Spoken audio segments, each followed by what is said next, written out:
Start. Hi everybody. என் பேர் பார்த்தசாரதின்னு சொல்லிட்டு நான் ஒரு ரிட்டையர்டு பேங்க் ஆஃபீஸர். இப்போது நிறைய தகவல்கள் உங்களுக்கு சொல்லணும்னு நினைக்கிறேன். எப்படின்னா unknown things made known for everybody. இதில் வயசு வித்தியாசம், மேல் ஃபீமேல் அந்த இதெல்லாம் கிடையாது.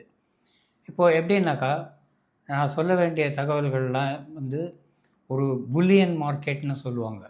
அதாவது கோல்டு எப்படி டெய்லி ஏறி இறங்குது, சில்வர் ப்ரைஸஸ் எதனால் ஏறி இறங்குது, யூஎஸ் டாலர்ஸ் அது அதனுடைய மாற்றங்கள் எதனால் வருது, ஒரு இன்டர்நேஷ்னல் ட்ரேடு எக்ஸ்போர்ட் இம்போர்ட்ஸ்னால் எந்த கண்ட்ரியை அது பாதிக்கும், ஒரு அக்கௌண்ட் ஓப்பனிங் இன் பேங்க்ஸ் அப்படின்னா என்ன, கேஒய்சி அப்படின்னா என்ன, ஷேர் மார்க்கெட்டில் பயப்படாமல் எப்படி நீங்கள் ட்ரேடிங் பண்ணணும், இந்த மாதிரி சில விஷயங்கள் உங்களுக்கு சொல்லணும்னு ரொம்ப ஆசைப்பட்றேன். இதை பயன்படுத்திக்கோங்க. நன்றி. மீண்டும் சந்திப்போம்.